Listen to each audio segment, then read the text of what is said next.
nom du Père, et du Fils, et du Saint-Esprit. Amen. Tu aimeras le Seigneur ton Dieu de tout ton cœur, de toute ton âme, de tout ton esprit, de toute ta force. Tu aimeras ton prochain comme toi-même.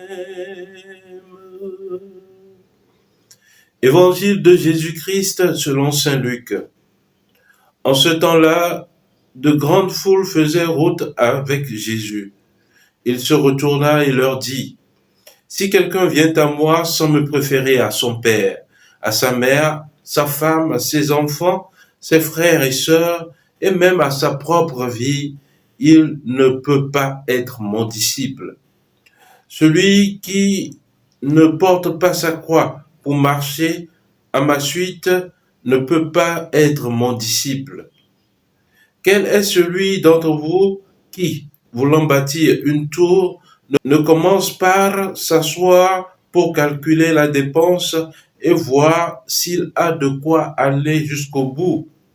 Car si jamais il pose les fondations et n'est pas capable d'achever, tous ceux qui le verront vont se moquer de lui. Voilà un homme qui a commencé à bâtir et n'a pas été capable d'achever.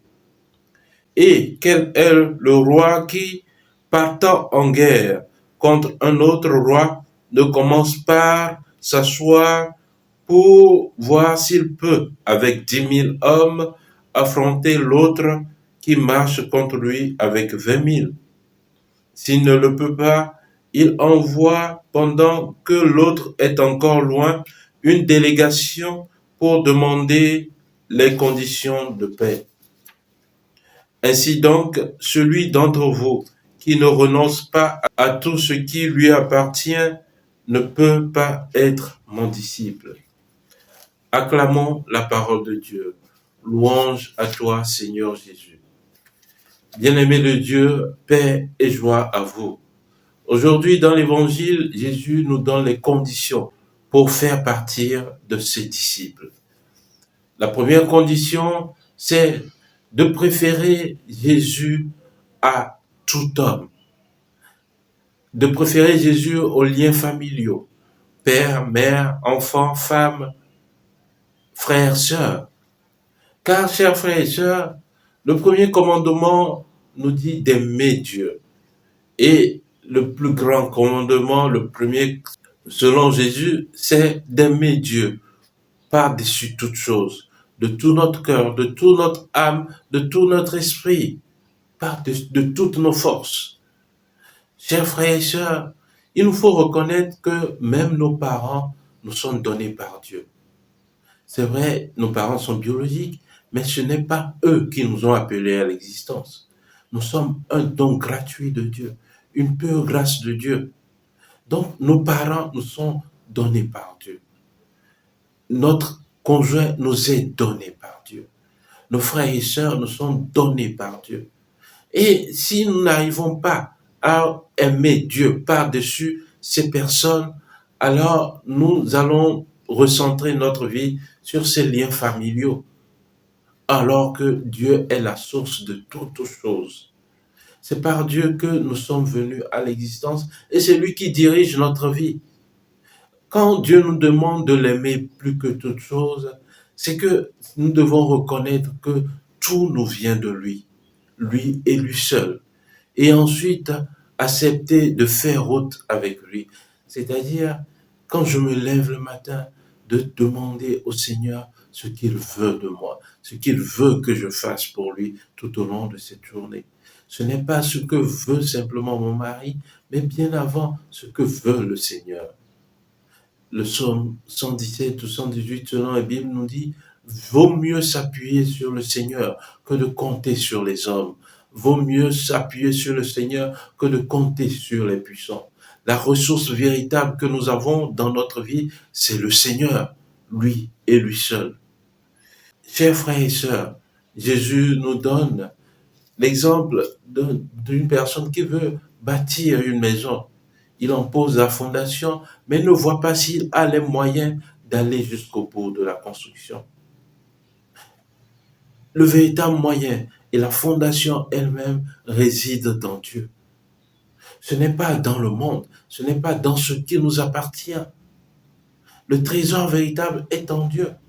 C'est lui qui est le Seigneur du ciel et de la terre, la source véritable de la richesse. Mettons notre cœur résolument tourné vers le Seigneur et nous verrons combien nous serons comblés. Chers frères et sœurs, que Dieu Tout-Puissant nous donne cette grâce de ne chercher que lui et lui seul tout au long de notre vie. Et qu'il nous donne aussi de nous entourer des personnes qui nous sont véritablement nécessaires pour l'élévation de notre fondation spirituelle et des murs de notre construction spirituelle. Que Dieu Tout-Puissant vous garde tous dans son amour. Amen. Le point de méditation que j'aimerais nous offrir pour cette journée, c'est d'analyser ma vie par rapport au bien de ce monde. La finale de l'évangile nous dit, ainsi donc, celui d'entre vous qui ne renonce pas à tout ce qui lui appartient ne peut pas être mon disciple. Demandons par l'intercession de Saint François la grâce du détachement. Amen. Prions le Seigneur. Seigneur notre Dieu, toi qui nous as aimés, tissés dans le ventre de notre mère et appelés à l'existence, nous remettons notre vie entre tes mains. Nous ne voulons qu'aimer toi et toi seul. Donne-nous les circonstances, donne-nous les grâces qui nous feront t'aimer, désirer toi et toi seul. Nous voulons tourner notre cœur résolument vers toi. Aide-nous à pouvoir l'accomplir de tout notre cœur.